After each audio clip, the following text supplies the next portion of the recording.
Question number एक है question number एक है कि कांच के प्रिज्म से गुजरते हुए श्वेत प्रकाश के वर्ण विक्षेपण की व्याख्या करें। जब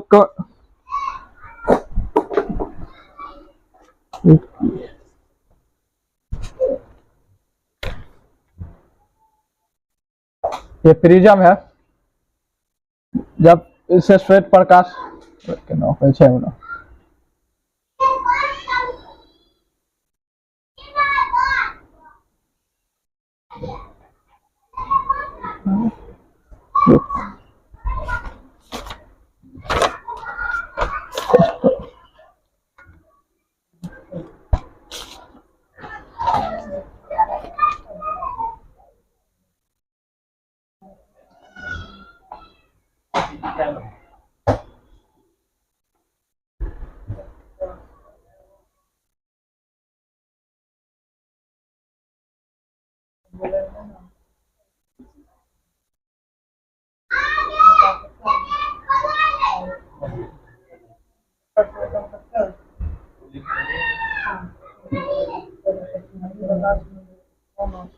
लाल, नारंगी,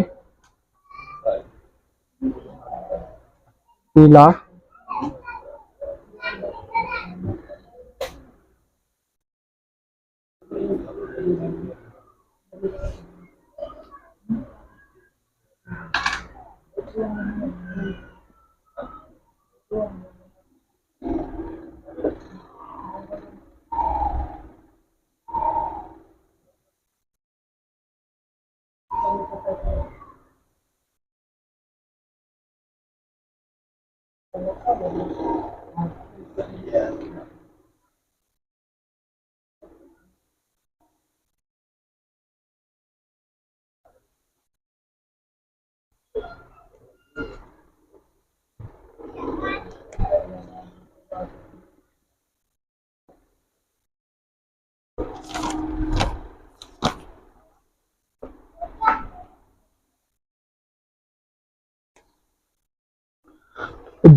जब कांच से प्रिज्म श्वेत प्रकाश गुजरती है, ये श्वेत प्रकाश है, क्या है? प्रकाश है। जब यह कांच से गुजरती है तो श्वेत प्रकाश, जो श्वेत प्रकाश है, जब प्रिज्म कांच के प्रिज्म से जब श्वेत प्रकाश गुजरती है तो यह 7 रंगों में विभक्त हो जाती है। तो 7 रंग है, लाल, नारंगी, पीला, हरा, नीला, जामुनी और बैंगनी में यह विभक्त हो जाती है। ठीक है, इसे वर्ण विक्षेपण कहते हैं। और ये 7 रंग के जो स्पेक्ट्रम बनता है, इसे स्पेक्ट्रम कहते हैं। 7 रंग होता है। उसके बाद है बैंगनी का विचलन सबसे अधिक होता है। इसमें जो है बैंगनी का विचलन सबसे अधिक होता है क्योंकि यह ज्यादा झुकता है, और लाल का विचलन कम होता है।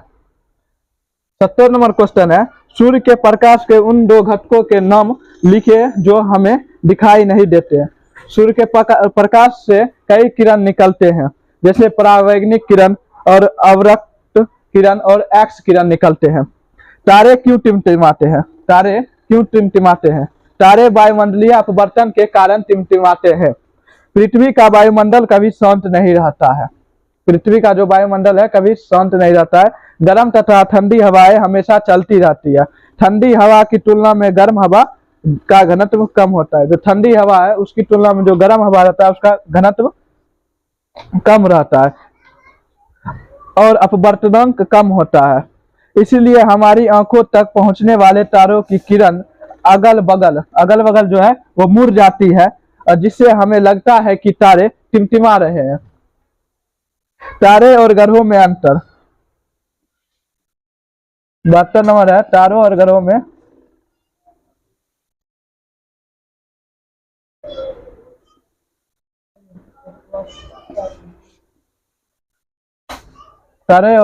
अंतर। पहला नंबर है, तारा जो है उसके पास अपना प्रकाश होता है। ठीक है, तारे का पास क्या होता है? अपना प्रकाश होता है। ग्रह जो है, ग्रह का पास अपना कोई प्रकाश नहीं है। जिस तरह पृथ्वी जो है, पृथ्वी एक ग्रह है, पृथ्वी का पास कोई अपना प्रकाश नहीं है। ठीक है, सूर्य एक तारा है, सूर्य के पास अपना प्रकाश है। तो यहाँ लिखेंगे इसका अपना प्रकाश नहीं होता है,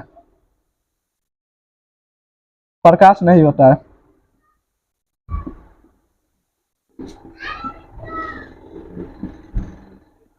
दो नंबर है तारे टिमटिमाते हैं। तारे जो है टिमटिमाते हैं। तारे जो होता है, तारे इसलिए टिमटिमाते हैं कि तारे वायुमंडलीय अपवर्तन के कारण टिमटिमाते हैं और तारे बहुत दूर स्थित होते हैं।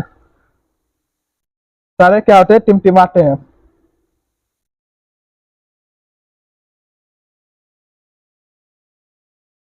और ग्रह जो है टिमटिमाते नहीं है। जैसे मंगल, पृथ्वी, ये ग्रह जो है इसके पास अपना प्रकाश नहीं होता है और यह टिमटिमाता नहीं है।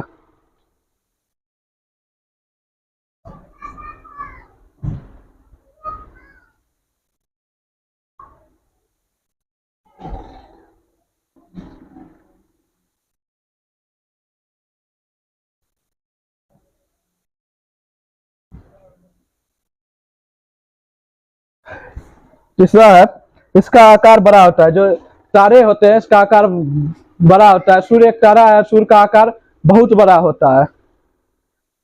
तो इसका आकार जो है बहुत बड़ा होता है, आकार बड़ा होता है। क्या होता है? बड़ा होता है। वही इसका जो ग्रह है उसका आकार बहुत छोटा है। जैसे सूर्य की तुलना में पृथ्वी बहुत छोटा है, मतलब इसका आकार क्या होता है? आकार छोटा होता है।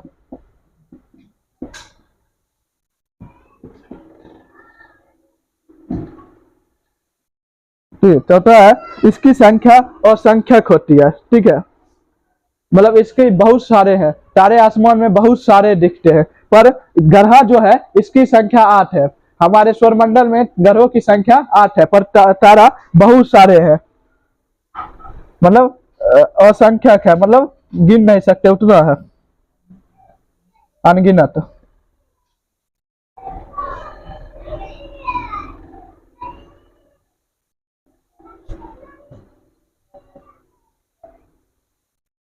इसकी संख्या 8 है। ठीक है, 73 नंबर क्वेश्चन का रहा है टिंडल प्रभाव क्या है? टिंडल प्रभाव किसी कोलाइड विलयन में उपस्थित कणों से प्रकाश का परिकिरण होता है, तो इस घटना को हम टिंडल प्रभाव कहते हैं। जब अंधेरे कमरे में, जैसे जब कोई अंधेरा कमरा रहता है उसकी खिड़की से प्रकाश किरणें आती है, कोई कमरा हो गया उसकी खिड़की जो प्रकाश की किरणें जब आती है तो उसके रास्ते में धुलकन चमकते हैं, तो इसे भी टिंडल प्रभाव हम कहते हैं। ठीक है, 74 नंबर क्वेश्चन है किस वर्ण के प्रकाश का तरंग दैर्घ्य अधिक है? ऐसा कौन सा प्रकाश है, रंग का प्रकाश है जिसका तरंग दैर्घ्य अधिक है, यानी स्पीड अधिक है, स्पीड जो है इसका बहुत अधिक रहता है। जो लाल रंग है इसका स्पीड बहुत, ये सीधा जाता है, इसका तरंग दैर्घ्य रहता है, ये सीधा जाता है, और इसका स्पीड भी ये झुकता नहीं है और सीधा जाता रहता है, इसका तरंग दैर्घ्य अधिक रहता है। वही बैगनी जो रहता है उसका तरंग दैर्घ्य कम, बहुत कम रहता है। ठीक है, 75 नंबर क्वेश्चन का रहा है आकाश का रंग नीला किस घटना के कारण, आकाश का रंग नीला किस घटना का परिणाम है? आकाश का जो रंग होता है नीला, वो किस घटना के कारण होता है? हमारा आकाश का रंग जो है नीला होता है प्रकाश के परिकिरण की वजह से। जब सूर्य का प्रकाश पृथ्वी पर पड़ता है, जल हो गया, वायु हो गया, कई सारे चीजों से परिकिरण के वजह से वह आकाश का रंग नीला हो जाता है। ठीक है, 76 नंबर क्वेश्चन है रेलवे के सिग्नल का प्रकाश लाल रंग का ही क्यों होता है? जो रेलवे का सिग्नल होता है वह पर लाल रंग का दिखाया जाता है अगर जब आता है। तो खतरे का सिग्नल लाल रंग का होता है, जो खतरे का जो सिग्नल होता है वह लाल रंग का होता है, क्योंकि लाल का परिकिरण सबसे कम होता है और अधिक फैलता है। ठीक है, लाल जो है इसका परिकिरण परिकिरण जो कम होता है और यह कम अधिक फैलता है। इसका तरंग दैर्घ्य भी क्या होता है? अधिक होता है, मतलब दूर तक दिखाई पड़ता है। ठीक है, इसलिए दूर से देखने पर भी लाल रंग दिखाई देता है।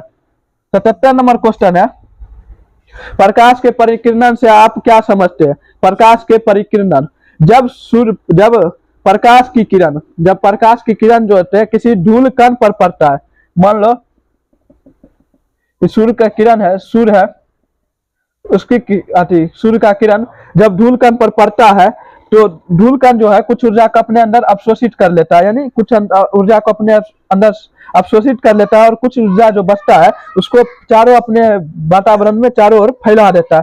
तो इसी घटना को हम प्रकाश का परिकिरणन कहते हैं। ठीक है, इसी प्रकाश के परिकिरणन के वजह से हमारा वायुमंडल का रंग नीला दिखाई पड़ता है। 78 नंबर क्वेश्चन है, किसी अंतरिक्ष यात्री को आकाश नीले की अपेक्षा काला क्यों दिखाई पड़ती है? जो अंतरिक्ष यात्री होते हैं, जो अंतरिक्ष में जाते हैं, उसको हमारा आकाश का रंग नीला दिखाई पड़ता है।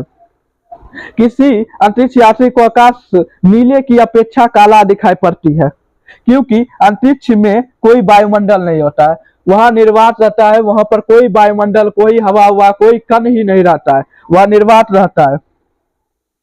ठीक है, क्योंकि इसलिए वहां परिकिरणन की घटना नहीं होती है, इसलिए अंतरिक्ष यात्री को आकाश का रंग जो होता है कैसा दिखाई पड़ता है? काला दिखाई पड़ता है। ठीक है, उसके बाद है क्वेश्चन लिखना, स्वच्छ आकाश का रंग नीला रंग का दिखाई देता है क्यों? सूर्य का प्रकाश जब वायुमंडल से होकर गुजरता है, सूर्य का जो प्रकाश है हमारे वायुमंडल से होकर जब गुजरता है तो वायुमंडल में उपस्थित धूल कण, पानी की बूंद जो पानी की बूंद होती है, धूल कण, गैसों के अणु आदि से परिकिरणन हो जाता है। तो वायुमंडल में सबसे नीले रंग का परिकिरणन अधिक होता है, नीला रंग जो होता है उसका परिकिरणन अधिक होता है। इसमें देखो ये नीला, इसको जो है नीला रंग, उसका परिकिरणन अधिक होता है, इसलिए हमारे आकाश का रंग नीला दिखाई पड़ता है। सूर्योदय 80 नंबर है, यह कैसा दिखाई पड़ता है? नीला दिखाई पड़ता है। हाँ, सूर्योदय के समय सूर्य रक्ताभ क्यों प्रतीत होता है? सूर्योदय और सूर्यास्त के समय सूर्य की प्रकाश अधिक दूरी तय करती है, लेकिन दोपहर में प्रकाश कम दूरी तय करती है। जब सुबह सूर्योदय होता है तो सूर्य की किरण जो होती है अधिक दूरी तय करती है, वही सूर्यास्त के समय वह कम दूरी तय करती है। पृथ्वी है और यह सूरज है सुबह उगता हुआ, इसको अधिक दूरी तय करना होता है पृथ्वी पर आते समय, वही जब वह डूबता है उसको भी, तब पर भी उसको अधिक दूरी तय करना पड़ता है, वही दोपहर में उसको बहुत कम दूरी तय करना पड़ता है प्रकाश को, जिसके कारण सूर्योदय और सूर्यास्त के समय प्रकाश अधिक कणों से होकर गुजरता है और नीले रंग को परिकिरणित कर देता है। नीले रंग का परिकिरणन अधिक होता है और हमारे अभी बताए थे कि नीले रंग का परिकिरणन अधिक होता है, और उसके बाद बचा हुआ लाल रंग हमारे आंखों तक पहुंचता, जो नीले रंग को परिकिरणित कर दिया, जो बचा हुआ लाल रंग है वो हमारे आंखों तक पहुंचता है, जिस कारण सूर्योदय और सूर्यास्त के समय सूर्य लाल दिखाई पड़ती है। ठीक है, 81 नंबर क्वेश्चन है, सूर्योदय से होकर गुजरती है सूर्योदय एवं सूर्यास्त के समय सूर्य रक्ताभ क्यों प्रतीत होता है? यही 80 नंबर क्वेश्चन का ही आंसर है ये। उसके बाद है 81 नंबर क्वेश्चन, 82 नंबर क्वेश्चन है, दूरदृष्टि दोष क्या है? दूरदृष्टि दोष क्या है? इससे दूर करने के लिए क्या उपाय है? दूरदृष्टि दोष वैसा दृष्टि दोष जिसमें हमें दूर की वस्तु साफ साफ दिखाई देती है लेकिन निकट की वस्तु साफ साफ नहीं दिखाई देती है, उसे हम दूरदृष्टि दोष कहते हैं। ठीक है, इसे दूर करने के लिए यह 2 अक्षर का है, दूर। ठीक है, इसके लिए 3 अक्षर वाले निवारण के लेंस की खोजेंगे तो उत्तल लेंस के इसके लिए निवारण, इस दोष को दूर करने के लिए उत्तल लेंस का उपयोग हम करते हैं। जय हिंद, जय भारत। हम मिलेंगे अगले वीडियो में।